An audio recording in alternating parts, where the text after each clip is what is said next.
Lawmakers are up against the clock. Congress only has 10 legislative days left before the July 4th recess. What's adding to that time crunch? CNN has learned that Senate Democrats may try to shut down all Senate business to pressure Republicans to reveal details of the Senate version of the bill. Senate Majority Leader Mitch McConnell is staying hush-hush about actually what's in the Senate version of the bill, and even some members of his own party have been left in the dark.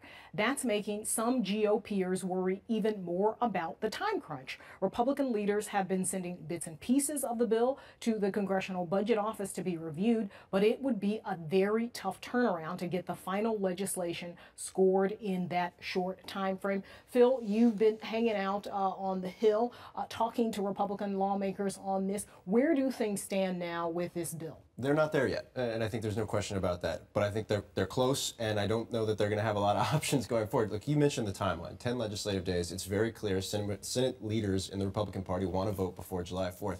And there's a lot of reasons for that. They have a huge list of agenda items that they want to get to. And there's also a recognition that, look, while this process doesn't look good publicly, behind the scenes, they've been having meeting after meeting after meeting with all 52 members of their conference. They know what the issues are, whether it's Medicaid expansion, Obamacare regulation, structure of the tax credit, abortion. They have not changed. The issues have not changed. The players have not changed. They recognize that at some point you're going to have to actually move forward and do something. And I think the big question now is twofold. One, can you actually get a score done? Can you get something back? And two, is there any way to actually thread this needle and get 50 votes? Because if you look at the issues that are still outstanding right now, it is extraordinarily difficult to get that coalition together that you need to get. People are going to have to compromise in a major way, and at least up to this point, we haven't seen it. And one of those people, Senator Lisa Murkowski, here is what she had to say about what's happening with the Senate bill so far. Yeah, I've got a problem with it.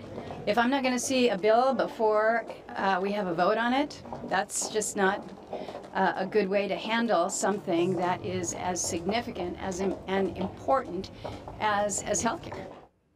In Karen, obviously Murkowski in Alaska, she cares about Planned Parenthood. She cares about the Medicaid expansion as well. What do you hear coming from her? And is that something you're hearing from other senators who are in those Medicaid states? Yeah, the Medicaid expansion states, you saw a number of Republican governors join this bipartisan letter this week where they were saying, look, you can't pass the bill the way it is, especially the House bill. It's a terrible model. It wouldn't work in our states. Pay attention to the the Medicaid and the provisions as well.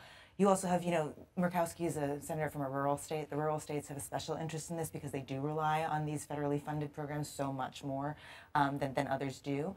But I think there's just, the reason that's being given, that she just gave there, you can't just give us a bill. There really is an argument to be made about hypocrisy right now, because the Republicans' complaint with Democrats when Obamacare passed, which took a lot longer, frankly, on the calendar than they've given themselves for the Republican version of repeal and replace, was that it was Pelosi's line of, like, you're going to have to pass it to see what's in it, right? That was the thing that kept playing out over and over again. And now they're being, very, very clandestine about what they're doing, such that their own members can't even explain it when reporters ask them. And that's politically problematic. I mean, if it fails, maybe there was a thought that there would be a messaging argument against Senate Democrats for making it difficult and not working with them, but they lose some of that if the Senate Democrats say, you didn't even let us know what was in it in the first place. Your own people didn't even know, and that was your whole complaint with us. And Democrats very much going on the offense here. On Monday, they're going to launch an ad campaign in 4 states, including in Alaska. And here's a look at some of that ad. Senator Collins, when this happens, she isn't thinking about the health care bill in Congress. She isn't thinking that it'll force her to choose between filling his prescriptions or paying their mortgage. And she shouldn't have to. But you should, Senator Collins. And Jeff, what is the White House role in this? The president obviously had that big Rose Garden ceremony when it came out of the House version of the bill, a bill that he has since called mean. He did, and I think if the shooting hadn't happened this week, that would have been a much more significant moment. But he essentially threw the House bill and the House members under the bus there. He said it was a mean bill. He watches public opinion very carefully. He knows that the health care bill is deeply unpopular. The question is, what does he want to do about it? So he said the Senate bill should be more generous. What does that mean necessarily?